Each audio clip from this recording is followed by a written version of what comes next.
Circles, Ralph Waldo Emerson. The eye is the first circle. The horizon which it forms is the second, and throughout nature this primary picture is repeated without end. It is the highest emblem in the cipher of the world. St. Augustine described the nature of God as a circle whose center was everywhere and its circumference nowhere. We are all our lifetime reading the copious sense of this first of forms.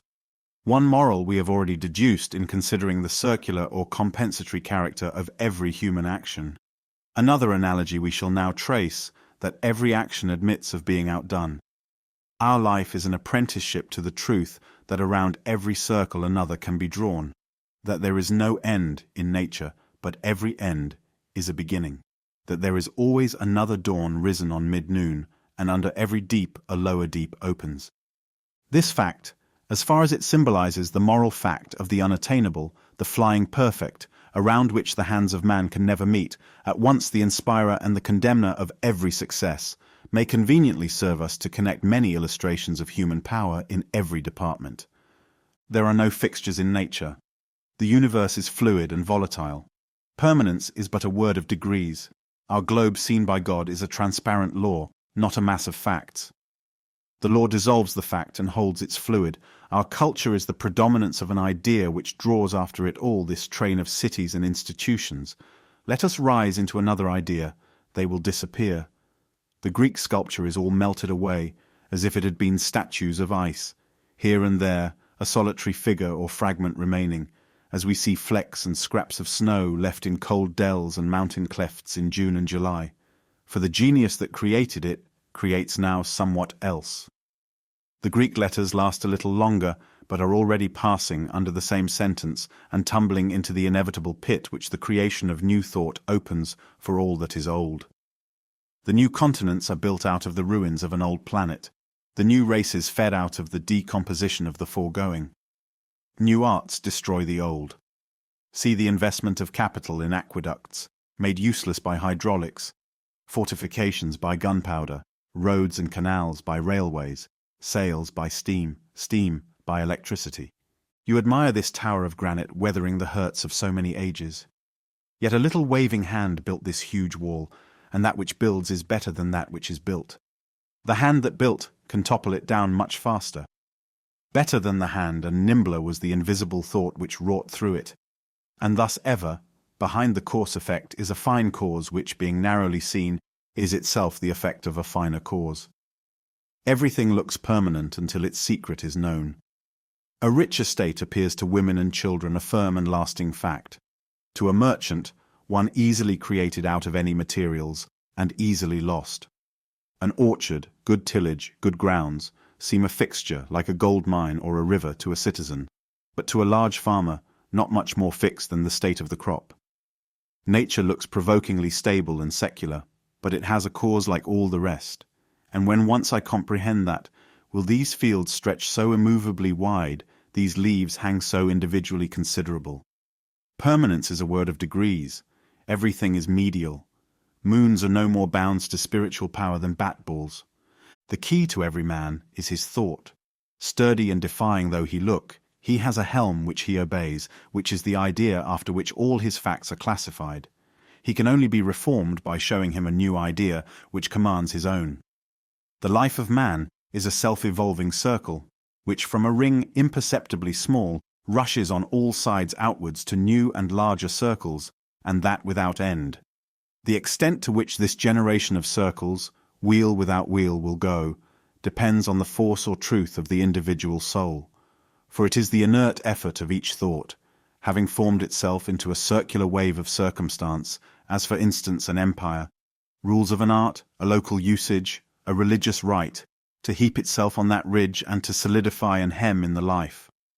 But if the soul is quick and strong, it bursts over that boundary on all sides and expands another orbit on the great deep, which also runs up into a high wave, with attempt again to stop and to bind. But the heart refuses to be imprisoned. In its first and narrowest pulses it already tends outward with a vast force and to immense and innumerable expansions. Every ultimate fact is only the first of a new series. Every general law only a particular fact of some more general law presently to disclose itself. There is no outside, no enclosing wall, no circumference to us. The man finishes his story. How good, how final, how it puts a new face on all things. He fills the sky. Lo, on the other side rises also a man and draws a circle around the circle we had just pronounced the outline of the sphere. Then already is our first speaker not man, but only a first speaker. His only redress is forthwith to draw a circle outside of his antagonist. And so men do by themselves. The result of today, which haunts the mind and cannot be escaped, will presently be abridged into a word, and the principle that seemed to explain nature will itself be included as one example of a bolder generalization. In the thought of tomorrow there is a power to upheave all thy creed, all the creeds, all the literatures of the nations, and marshal thee to a heaven which no epic dream has yet depicted. Every man is not so much a workman in the world as he is a suggestion of that he should be. Men walk as prophecies of the next age. Step by step we scale this mysterious ladder. The steps are actions. The new prospect is power. Every several result is threatened and judged by that which follows. Everyone seems to be contradicted by the new. It is only limited by the new. The new statement is always hated by the old, and to those dwelling in the old comes like an abyss of skepticism. But the I soon gets wanted to it, for the I and it are effects of one cause. Then its innocency and benefit appear, and presently, all its energy spent, it pales and dwindles before the revelation of the new hour. Fear not the new generalization. Does the fact look crass and material, threatening to degrade thy theory of spirit? Resist it not. It goes to refine and raise thy theory of matter just as much. There are no fixtures to men, if we appeal to consciousness.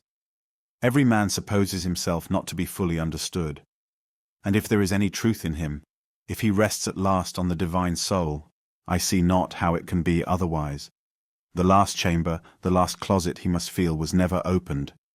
There is always a residuum unknown, unanalyzable.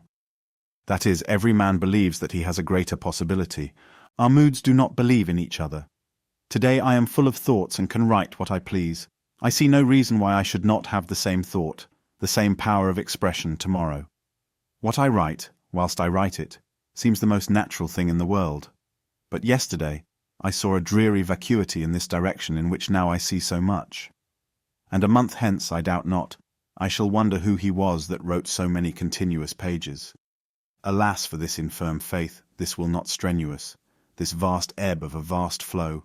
I am God in nature, I am a weed by the wall. The continual effort to raise himself above himself, to work a pitch above his last height, betrays itself in a man's relations. We thirst for approbation, yet cannot forgive the approver. The sweet of nature is love, yet if I have a friend, I am tormented by my imperfections.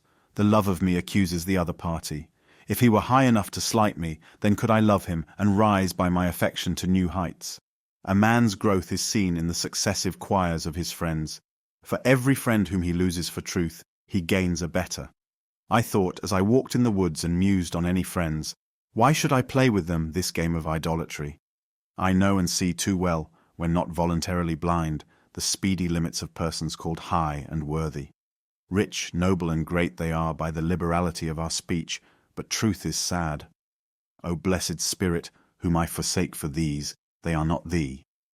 Every personal consideration that we allow costs us heavenly state. We sell the thrones of angels for a short and turbulent pleasure. How often must we learn this lesson? Men cease to interest us when we find their limitations. The only sin is limitation. As soon as you once come up with a man's limitations, it is all over with him. Has he talents? Has he enterprises? Has he knowledge? It boots not. Infinitely alluring and attractive was he to you yesterday, a great hope, a sea to swim in. Now you have found his shores, found it a pond, and you care not if you never see it again. Each new step we take in thought reconciles 20 seemingly discordant facts as expressions of one law. Aristotle and Plato are reckoned the respective heads of two schools. A wise man will see that Aristotle platonizes. By going one step farther back in thought, discordant opinions are reconciled by being seen to be two extremes of one principle, and we can never go so far back as to preclude a still higher vision. Beware when the great God lets loose a thinker on this planet, then all things are at risk. It is as when a conflagration has broken out in a great city, and no man knows what is safe, or where it will end. There is not a piece of science but its flank may be turned tomorrow. There is not any literary reputation, not the so-called eternal names of fame, that may not be revised and condemned. The very hopes of man, the thoughts of his heart, the religion of nations, the manners and morals of mankind are all at the mercy of a new generalization. Generalization is always a new influx of the divinity into the mind, hence the thrill that attends it. Valor consists in the power of self-recovery, so that a man cannot have his flank turned, cannot be out-generaled, but put him where you will, he stands. This can only be by his preferring truth to his past apprehension of truth, and his alert acceptance of it from whatever quarter, the intrepid conviction that his laws, his relations to society, his Christianity, his world, may at any time be superseded and decease. There are degrees in idealism. We learn first to play with it academically, as the magnet was once a toy. Then we see in the heyday of youth and poetry that it may be true, that it is true in gleams and fragments. Then its countenance waxes stern and grand, and we see that it must be true. It now shows itself ethical and practical. We learn that God is, that He is in me, and that all things are shadows of Him. The idealism of Berkeley is only a crude statement of the idealism of Jesus, and that again is a crude statement of the fact that all nature is the rapid efflux of goodness, executing and organizing itself. Much more obviously is history, and the state of the world, at any one time directly dependent on the intellectual classification then existing in the minds of men. The things which are dear to men at this hour are so on account of the ideas which have emerged on their mental horizon, and which cause the present order of things, as a tree bears its apples. A new degree of culture would instantly revolutionize the entire system of human pursuits. Conversation is a game of circles. In conversation we pluck up the termini, which bound the common of silence on every side. The parties are not to be judged by the spirit they partake, and even express under this Pentecost. Tomorrow they will have receded from this high water mark. Tomorrow you shall find them stooping under the old pack saddles. Yet let us enjoy the cloven flame whilst it glows on our walls. When each new speaker strikes a new light, emancipates us from the oppression of the last speaker to oppress us with the greatness and exclusiveness of his own thought, then yields us to another redeemer, we seem to recover our rights, to become men. Oh, what truths profound and executable only in ages and orbs are supposed in the announcement of every truth. In common hours society sits cold and statuesque. We all stand waiting, empty, knowing possibly that we can be full, surrounded by mighty symbols which are not symbols to us, but prose and trivial toys. Then cometh the God and converts the statues into fiery men, and by a flash of his eye burns up the veil which shrouded all things, and the meaning of the very furniture, of cup and saucer, of chair and clock and tester, is manifest. The facts which loomed so large in the fogs of yesterday, property, climate, breeding, personal beauty and the like, have strangely changed their proportions. All that we reckoned settled shakes and rattles, and literatures, cities, climates, religions, leave their foundations and dance before our eyes. And yet here again, see the swift circumscription. Good as is discourse, silence is better, and shames it. The length of the discourse indicates the distance of thought betwixt the speaker and the hearer. If they were at a perfect understanding in any part, no words would be necessary thereon. If at one in all parts, no words would be suffered. Literature is a point outside of our hodiernal circle, through which a new one may be described. The use of literature is to afford us a platform whence we may command a view of our present life, a purchase by which we may move it. We fill ourselves with ancient learning, install ourselves the best we can in Greek, in Punic, in Roman houses, only that we may wiselier see French, English, and American houses and modes of living. In like manner we see literature best from the midst of wild nature, or from the din of affairs, or from a high religion. The field cannot be well seen from within the field. The astronomer must have his diameter of the Earth's orbit as a base to find the parallax of any star. Therefore we value the poet. All the argument and all the wisdom is not in the encyclopedia, or the treatise on metaphysics, or the body of divinity, but in the sonnet or the play. In my daily work I incline to repeat my old steps, and do not believe in remedial force, in the power of change and reform. But some Petrarch or Ariosto, filled with the new wine of his imagination, writes me an ode or a brisk romance, full of daring thought and action.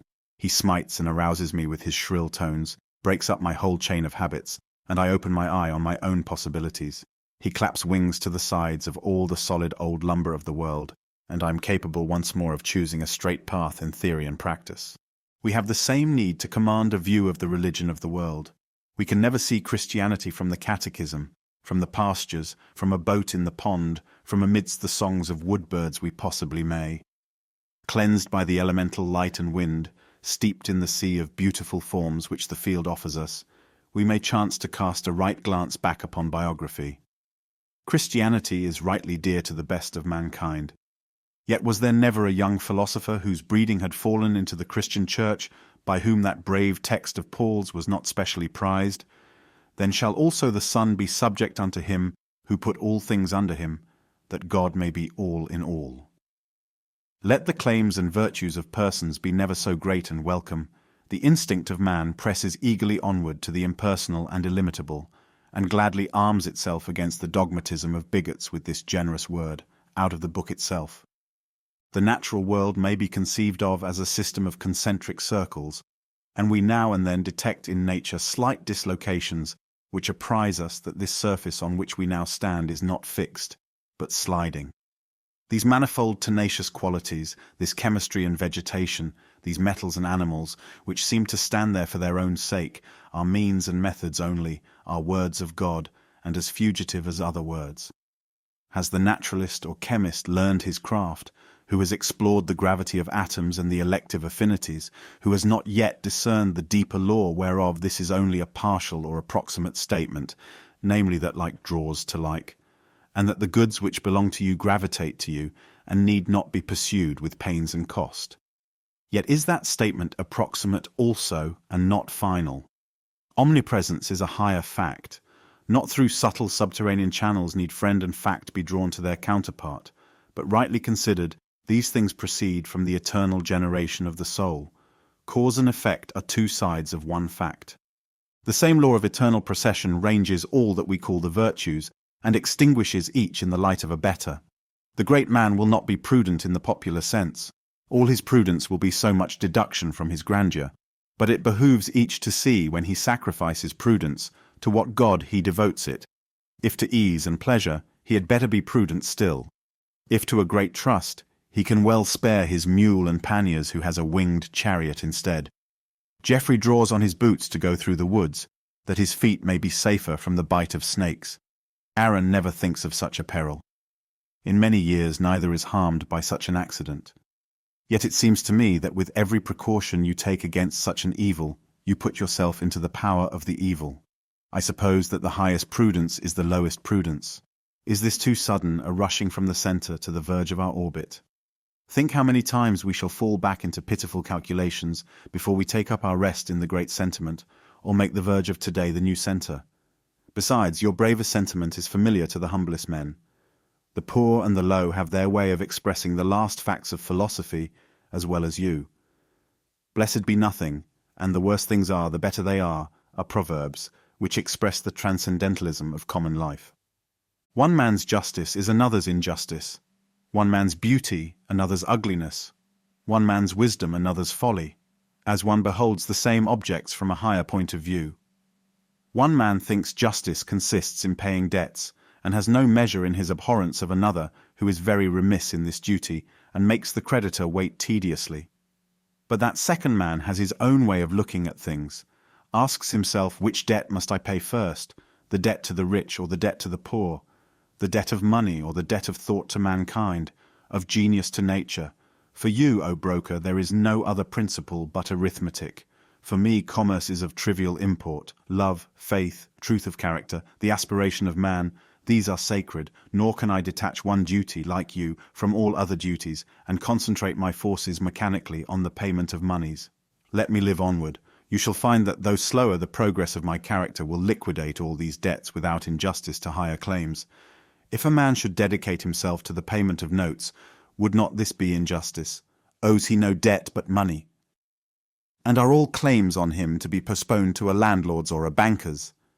There is no virtue which is final, all are initial. The virtues of society are vices of the saint. The terror of reform is the discovery that we must cast away our virtues, or what we have always esteemed such, into the same pit that has consumed our grosser vices. Forgive his crimes, forgive his virtues too, those smaller faults, half converts to the right. It is the highest power of divine moments that they abolish our contritions also.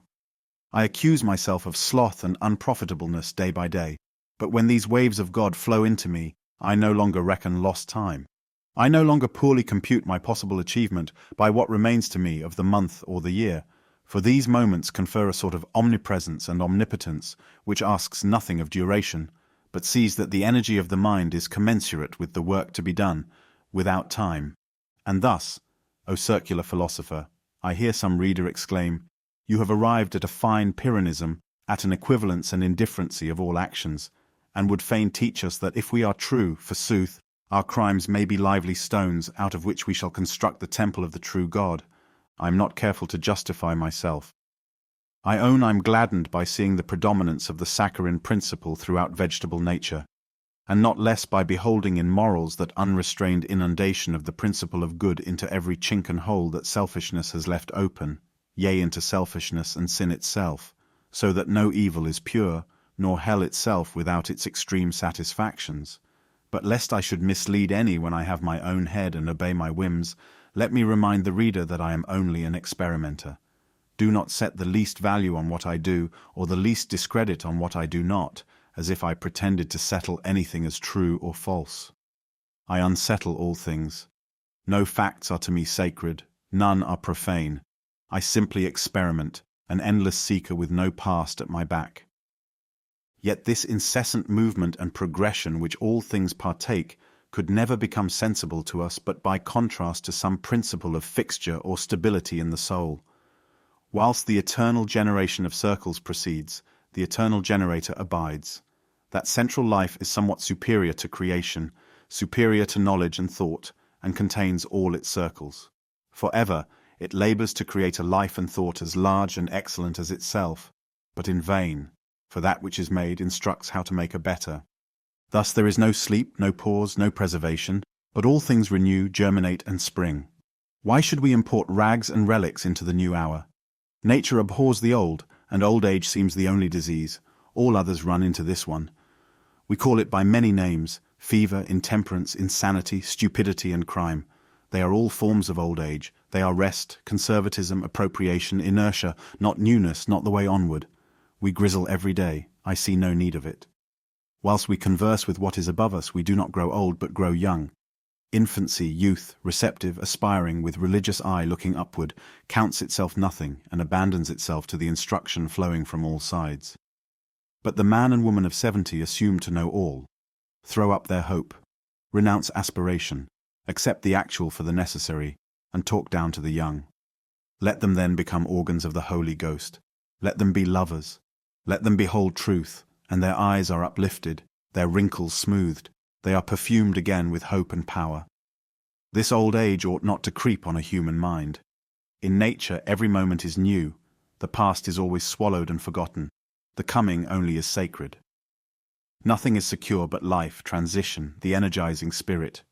No love can be bound by oath or covenant to secure it against a higher love. No truth so sublime but it may be trivial tomorrow in the light of new thoughts. People wish to be settled. Only as far as they are unsettled is there any hope for them. Life is a series of surprises. We do not guess today the mood, the pleasure, the power of tomorrow, when we are building up our being.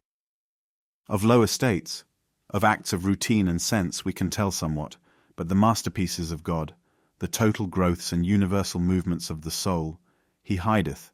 They are incalculable.